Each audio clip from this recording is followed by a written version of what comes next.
ये वीडियो हमारा ऑनलाइन जो बायोमेट्रिक अटेंडेंस सिस्टम है, उसकी कंटिन्यूएशन है।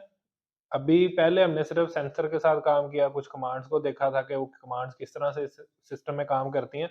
अभी हम इसको प्रॉपर एक बॉक्स की शक्ल दी है, बटन लगाया ऑन ऑफ के लिए, और जो बाकी जितना भी सर्किट था इसके अंदर, जो भी इसकी रिक्वायरमेंट थी, इसको प्रॉपर एक सिस्टम बनाने के लिए, तो वो सारी चीज़ें हमने इसके साथ इंटीग्रेट की। अब एक-एक करके हम चीज़ें देखते हैं कि इसमें किन चीज़ों को इंटीग्रेट किया गया और उनकी क्या-क्या ज़रूरत थी, जिस वजह से उनको लगाया गया।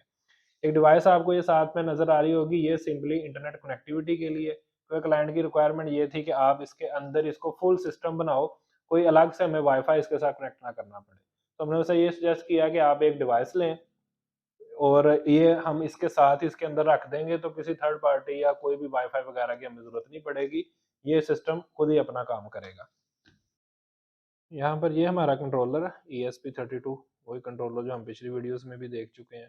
ठीक है, इसमें बैटरी की ऑप्शन है हमारे पास, इसके साथ हम बैटरी अटैच कर सकते हैं, तो ये कनेक्टर के थ्रू मैंने इसके साथ बैटरी अटैच की है। और ये 2 बैटरीज़ हैं हमारे पास इसके साथ। एक बैटरी तो कनेक्ट है कंट्रोलर के साथ, ये इसको तकरीबन 5 से 6 घंटे का बैकअप इसका है। वो डिपेंड करता है कि आप कितनी दफ़ा हम यूज़ करते हैं, क्योंकि उसके उससे ये ज़्यादा कंज़म्पशन करता है। इंटरनेट पे रिक्वेस्ट ने भी जाना है, सेंसर ने भी काम करना है, और अगर आप कम कर दें तो मेबी आपको बैटरी बैकअप जो है वो ज़्यादा मिल जाए। तो ये जो बैटरीज़ हैं, ये नॉर्मल 18650 जो सेल आते हैं, लिथियम बैटरीज़ आती हैं, ये वो बैटरीज़ हैं। ये आपको लैपटॉप में भी मिलेंगी, जो एक्सटर्नल बैटरीज़ होती हैं जिनको आप रिमूव कर सकते हैं, उसमें भी इसी तरह के सेल मौजूद होते हैं। इवन ये इलेक्ट्रिक बाइक्स में भी यूज़ होती हैं। तो यही बैटरी हमने यूज़ की है। कंट्रोलर के अंदर ही चार्जिंग का सर्किट है, तो हमें सिंपली इसको 5 वोल्ट देने हैं, जिससे इस बैटरी को चार्ज भी करेगा और इससे बैकअप भी ले लेगा। इस बटन से इसने ऑन होना है, बैटरी का कनेक्शन हो जाता है। और ये बज़र है इसके साथ, इससे भी कुछ इंडिकेशंस मिल जाती हैं, जो ऑडियो समर इंडिकेशन मिलती है। बज़र के साथ कोई एरर है या जो है वो सक्सेसफुली ऑपरेशन हो गया है, और एलईडी से भी मिल जाती है। ठीक है, अभी ये क्योंकि वाईफ़ाई से कनेक्ट नहीं है, तो ये उसका सिग्नल है। वो 3 दफ़ा बीप करेगा और यहाँ से रेड लाइट भी इंडिकेट करेगी कि ये इंटरनेट से कनेक्ट नहीं हुआ, और 3 दफ़ा इंडिकेट करती है इसको। उसके बाद अगली चीज़, आप ये सेंसर, मेन सेंसर है हमारा, इसको हमने इसके साथ फिक्स किया, यहाँ से कटिंग की है। और ये क्योंकि स्लाइड होके फिट हो सकता था, तो और कोई तरीका नहीं था, तो फिर हमने इसको कटिंग करके स्लाइड से इसको फिट किया इसके अंदर, और वापस इसको ग्लू से जोड़ दिया। बज़र का आपको बता दिया। इसके बाद ये सर्किट है, ये असल में बैटरी का वो है, चार्जर भी है और साथ में लोड चलाने के लिए भी है। इसमें बूस्ट कन्वर्टर है, जो बैटरी के वोल्टेज को 5 वोल्ट में करता है। ये हमने लगाया इसके लिए, क्योंकि इस डिवाइस को चार्जिंग के लिए 5 वोल्ट चाहिए। तो इसकी अपनी बैटरी तो होती है, लेकिन उसका टाइम ज़रा कम है, तो इसके लिए हमने एक सेल और इसके साथ लगाया। और ये जो सर्किट है, ये हमें सिंपली जो सिंगल सेल पावर बैंक्स आते हैं इस तरह के, इसमें से हमने निकाला। ये वैसे सर्किट वैसे भी मिल जाता है मार्केट से, ऑनलाइन आप इसको बाय कर सकते हैं, मार्केट से भी कर सकते हैं, लेकिन मेरे पास ये अवेलेबल है तो मैंने ये लगाया। इसकी एक खासियत ये है कि ये एट अ टाइम चार्जिंग भी कर सकता है और साथ में अपनी बैटरी को भी, यानी ये लोड भी चला सकता है, जो कि हमारा ये डिवाइस है, और साथ में बैटरी को चार्ज भी कर सकता है। तो इसका ये फ़ायदा था, तो इसको भी हमने इसके साथ ही अटैच कर लिया। और ये अडाप्टर है इसका, ये 5 वोल्ट, 1 एम्प या 2 एम्प आप जितना चाहें इसके साथ जो लगा सकते हैं। ये 5 वोल्ट 1 एम्प है हमारे पास, 2 एम्प भी लग सकता है, लेकिन इससे कम नहीं, क्योंकि फिर वो पावर ज़ाहिर है, ये 2 तरह के सेल भी चार्ज होने हैं। कंट्रोलर ने भी सेल को चार्ज करना है, खुद भी चलना है, इधर से इसने भी सेल्स को चार्ज करना है और इसका लोड भी चलाना है, तो ये बेहतर है कि 2 एम्प ही हो। तो ये दोनों को इसके साथ भी कनेक्ट है, यही अडॉप्टर जो है, और वो इसके साथ भी कनेक्ट है। यहाँ पर हमने डायोड यूज़ किया है, क्योंकि डायोड का काम होता है करंट को एक तरफ उसका फ्लो करवाना और दूसरी तरफ ना करवाना। तो इसका मकसद ये था कि ये इसकी जो पावर थी, क्योंकि ये एट अ टाइम दोनों काम करता है, तो इसके लिए हमें इसकी ज़रूरत थी। अदरवाइज़ क्या होता था कि इसके साथ-साथ ये इसका लोड भी इसी पे आ जाता था, कंट्रोलर का भी, तो वो भी लोड इसी को ही चलाना पड़ता था। तो उसके लिए हमने कि उसका फ्लो एक तरफ ही जाए, यानी अडॉप्टर से इसके तरफ चार्जर की तरफ आ सके, वापस ना जा सके, उसके लिए हमने डायोड यूज़ किया। बताने का मकसद ये है कि इस तरह की छोटी-छोटी चीज़ें होती हैं जो आपको पता हो। इंटरनेट पे आपको ठीक है, इस तरह के प्रोजेक्ट्स मिल जाते हैं, कि जी ये वायर्स हैं, आप इस यहाँ पर कनेक्ट करें, आपको जो है वो ये चल जाएगा सेंसर, इस तरह से आप इसको रजिस्टर कर सकते हैं, वो सारा कुछ मिल जाता है। लेकिन जब आप उसको पूरा एक सिस्टम बना रहे होते हो तो इस तरह की छोटी-छोटी चीज़ों की भी आपको ज़रूरत होती है, क्योंकि आप उस सारी चीज़ों को सिर्फ़ आप एक काम नहीं कर रहे, आप मुख्तलिफ कंपोनेंट्स को इंटीग्रेट कर रहे हो और फिर एक पूरा सिस्टम बनता है। तो इसके लिए मैंने ज़रूरी समझा कि आपको ये छोटी-छोटी डिटेल सारी जो है आपके साथ शेयर करूँ। ये डिवाइस अभी स्टैंड अलोन है, यानी कोई पावर इसको नहीं हमने कनेक्ट की हुई, अडाप्टर इसका ऐसे ही है। सिंपली इसको ऑन किया तो अभी ये पहले वाईफाई से कनेक्ट होगी ये डिवाइस, उसकी इंडिकेशन हमें मिल जाएगी जो है वो सक्सेस बीम से, और ये सेंसर हमारा ऑन हो जाएगा। इसके बाद हमने क्या करना है, हमने अपने उसी एप्लीकेशन से, ये लास्ट टाइम भी एप्लीकेशन जो है वो आपको दिखाई थी, इसी एप्लीकेशन से कनेक्ट कर लिया और हमने कमांड भेजनी है C+EN इज इक्वल टू जो भी हम आईडी रखना चाहते हैं। मैंने इसकी आईडी 10 रखनी है, तो 10 आईडी और ये कमांड भेज दी। अब इसमें चेंजेस अब ये की गई हैं कि ये सारी इंफॉर्मेशन यहाँ पर आती है, ठीक है, कि वो वेट कर रहा है वैलिड इनरोलमेंट का फॉर आईडी 10 के लिए। अब हम इसमें इनरोलमेंट करेंगे,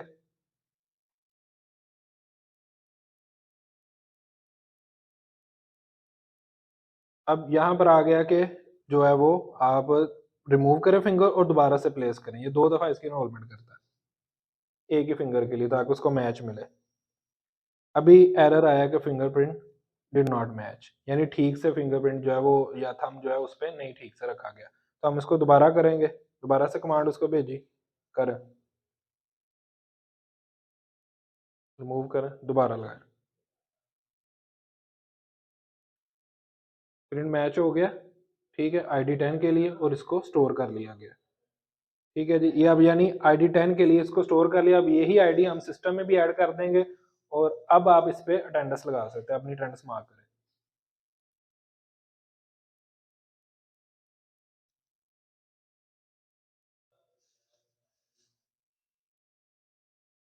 बीप और ये जो ग्रीन, ये इंडिकेट करता है कि अटेंडेंस जो है वो मार्क हो गई है। अगर मैं कोई अननोन इसको दूंगा प्रिंट,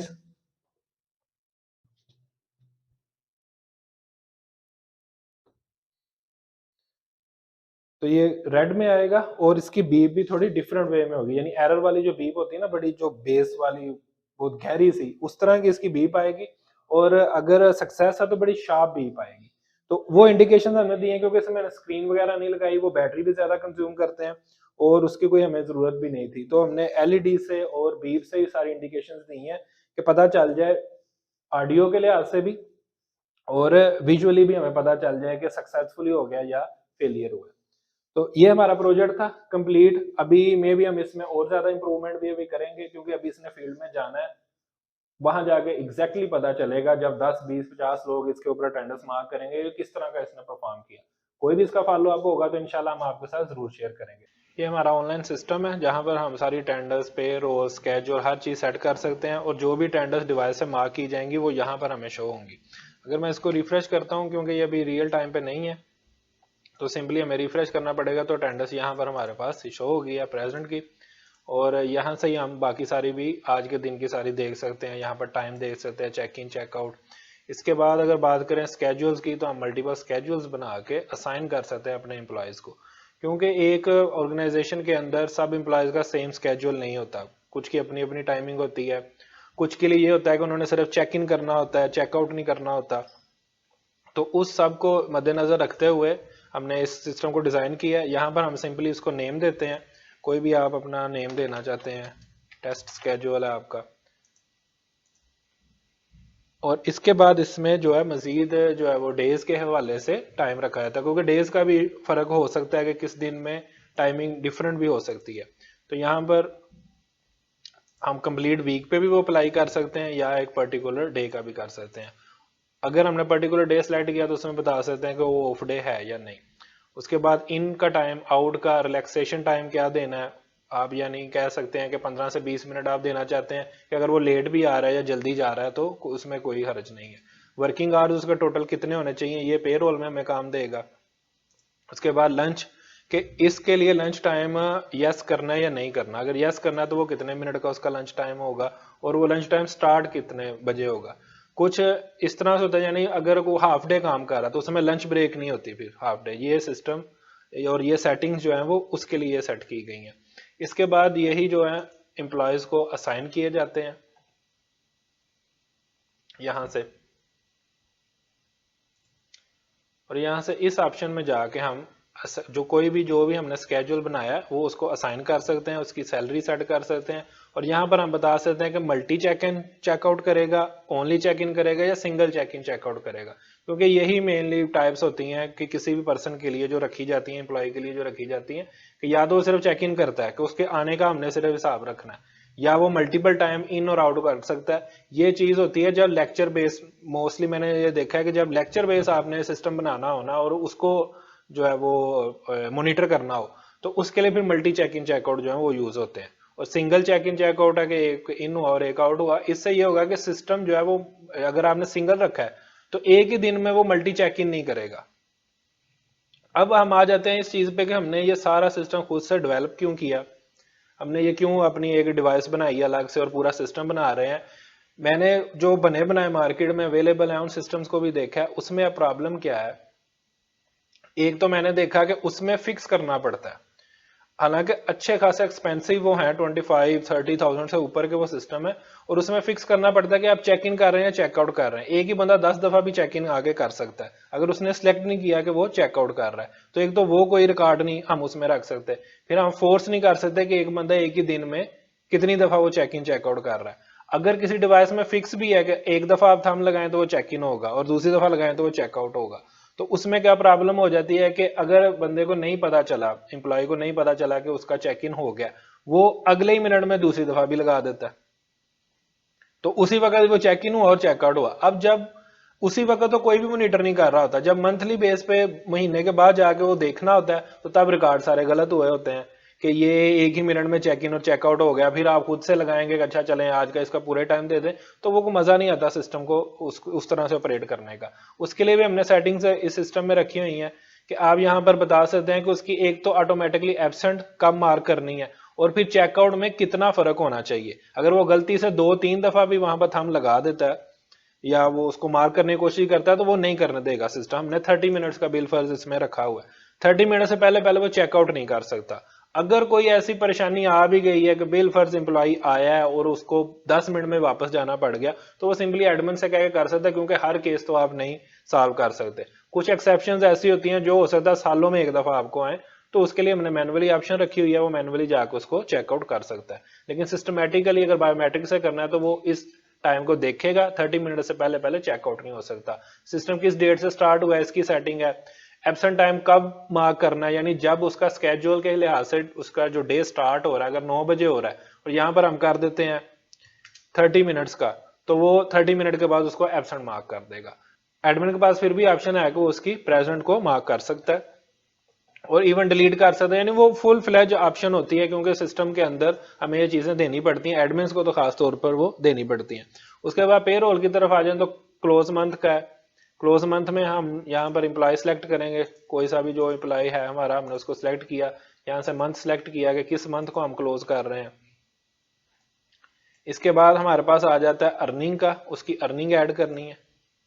हम नाम बताएंगे क्या उसने अर्न किया, बिल फॉर उसको कोई बोनस अगर दिया गया तो वो यहाँ पर ऐड हो जाएंगे। और यहाँ से डिडक्शंस, अगर कोई भी डिडक्शन है, लोन उसने रिटर्न किया उस हवाले से या उसे बिल फर्ज कोई फाइन हुआ है, किसी भी हवाले से आपने डिडक्शन करनी है तो वो यहाँ पर ऐड करके, लाइक उसे कोई फाइन ही हुआ है तो इस तरह से ऐड करके हम इसको सबमिट करके इसका जो है वो मंथ क्लोज कर सकते हैं। अभी सिस्टम में और भी इंप्रूवमेंट्स चल रही हैं। हम इसको एक तो ये चीज करना चाह रहे हैं कि ये रियल टाइम हो, जो वो कर रहे हैं, हमें मोबाइल यूज करना पड़ता है इसको इनरोल करने के लिए, तो उसका भी कोई हम सोल्यूशन निकाल लें कि हम इस पैनल के थ्रू ही उसको कर सकें। अगर अदरवाइज ये नहीं होगा तो हम कोई सिंपल सी छोटी सी एक मोबाइल ऐप बनाएंगे जिसके थ्रू ये किया जा सकेगा। और दूसरा, जैसे ही वहां पर अटेंडेंस लगती है तो यहाँ पर भी हमें शो हो जाए, हमें रिफ्रेश ना करना पड़े। एक तो इस चीज में मैंने आपको बता दिया कि मार्केट में जो सोल्यूशंस हैं उनके साथ क्या क्या प्रॉब्लम्स है। उसके बाद की प्रॉब्लम, ये तो प्रॉब्लम हो गई रनिंग की, जब हम सिस्टम को चला रहे हैं। उसके बाद जब मंथली बेसिस पे पे रोल जनरेट करने होते हैं तो तब भी यही प्रॉब्लम्स आती हैं कि उनके बड़े कम्प्लेक्स से फार्मूलाज हैं जो लगाने पड़ते हैं, और बहुत सारी चीजें ऐसी हैं जो ऑर्गेनाइजेशन को चाहिए नहीं होती। वो हर एक के लिए टाइम टेबल बनाएंगे, अलग से स्केड्यूल बनाएंगे, फिर उसमें भी फर्दर टाइम सेट किया जाएगा और उसके बाद कहीं जाके उसका पे रोल जो है वो कैलकुलेट होगा। एक और चीज जो मैंने उन सिस्टम्स के अंदर देखी कि आपके डाटा की कोई सिक्योरिटी नहीं है, वो सारा डाटा आपके डिवाइस के अंदर ही पड़ा रहता है। अगर डिवाइस को कुछ हो जाता है तो आपका सारा डाटा जाया हो जाता है। कुछ उन्होंने आल दो क्लाउड सिस्टम भी बनाए हुए हैं, लेकिन उसके लिए भी आपको फिर फर्दर उनकी ही कोई एप्लीकेशन यूज करनी पड़ती है जिससे आप उस डाटा को निकाल के देख सकते हैं। यानी जो रूल उन्होंने बना दिए, इससे हमें ये फायदा है जो हम सिस्टम बना रहे हैं ये कस्टमाइज है। हमने देखा है कि हमारी नीड क्या है, हमारा मोस्टली जो ऑर्गेनाइजेशन के अंदर क्या तरीकाकार चलता है, उसको मद्देनजर रखते हुए बनाया। जो वो डिवाइसेज होती हैं जो मार्केट से आपको मिलती हैं, वो इन जनरल चीजों को सोच रहे होते हैं और कहाँ कहाँ क्या क्या कहीं पर किसी तरह यूज होना है, कहीं पर किसी तरह यूज होना है, क्योंकि वो पूरी दुनिया में इस चीज को चला रहे होते हैं। तो वो उस हिसाब से सिस्टम को डिजाइन करते हैं। लेकिन हमने इसको कस्टमाइज किया है, फर्दर भी कस्टमाइज कर सकते हैं। अगर किसी भी क्लाइंट की रिक्वायरमेंट आ जाती है या किसी को भी ऑर्गेनाइजेशन को सिस्टम चाहिए, उनकी को फर्दर कोई रिक्वायरमेंट आती है कि हमें इसको इस तरह से डिजाइन कर दें, तो हम सिंपली उसको वैसे भी डिजाइन कर सकते हैं। और जो कैलकुलेशन है उसको भी हम ऑटोमेट कर रहे हैं। मंथ एंड पे कोई बहस ना हो कि मेरी इतनी छुट्टियां थी, इतना मेरा मामला था, मेरा इतना टाइम बनता है, मेरा इतना बोनस बनता है, मेरा ये इंसेंटिव बनता है, वो भी नहीं। और दूसरा, इंप्लॉयज को इंकरेज करने के लिए हम मुख्तलिफ इंसेंटिव भी इंट्रोड्यूस करवाएंगे। बिल फर्ज अगर एक एम्प्लॉय पूरा महीना टाइम पे आया तो हम सिंपली कैलकुलेट जहां पर कर सकते हैं, वो कंस्ट्रेंट रख सकते हैं। अगर पूरा वो टाइम पे आया तो उसको बिल फर्ज 1000 बोनस मिलेगा मंथ के एंड पे, तो वो भी हम कर सकते हैं। और इससे एम्प्लॉयज भी इंकरेज होंगे कि वो ठीक है, आना तो है ना यार, टाइमली आओ, अपना इंसेंटिव लो और अपने जो परफॉर्मेंस है वो भी प्लस करवाओ। तो बहुत कुछ हम इससे कर सकते हैं, मतलब एंडलेस है। आप सोचो समझो और इसके साथ कर दो, ना कि वो एक सिंपल सा एक बस एक डिवाइस ला के लगा दी है और वो आपको बाद में बता देता है कि इतने बजे चेक इन हुआ, इतने बजे चेकआउट हुआ। और इवन ये कि 10-10 चेक इन नजर आ रहे होते हैं फिर बाद में, क्योंकि अकाउंट्स वाले हैं उन्होंने तो ज़ाहिर करके देना है, उन्होंने तो फाइनल रिपोर्ट बनानी है और जो सैलरीज हैं वो पे करनी है। तो उनके तो ऊपर ये जिम्मेदारी होती है, वो उसको कंप्लीट कर देते हैं। लेकिन एज अ ओनर अगर कोई भी उस सिस्टम को देखेगा तो कभी भी अप्रिशिएट नहीं करेगा कि मुझे ये चीजें तो नहीं चाहिए, मुझे पता ही नहीं है कि वाकई चेक इन चेकआउट उसका क्या बनता था, जो 10-10 मुझे एंट्री नजर आ रही। तो इसी चीज को मद्देनजर रखते हुए हमारे पास रिक्वायरमेंट भी आई थी, क्योंकि वो पहले से ये सारा कुछ करके देख चुके थे, ये सारे सिस्टम लगा के दे चुके थे। उन्होंने उनको नहीं कोई भी सूट किया तो फिर हमने ये सारा कस्टम उनको डिजाइन करके तो अब दे रहे हैं। उम्मीद है इंशाल्लाह अच्छा जो है वो फीडबैक हमें मिलेगा और हम मजीद भी सिस्टम को और ज्यादा इंप्रूव करेंगे। अभी तक के लिए इस वीडियो में इतना ही। अपना बहुत सा ख्याल रखिएगा। अल्लाह हाफिज।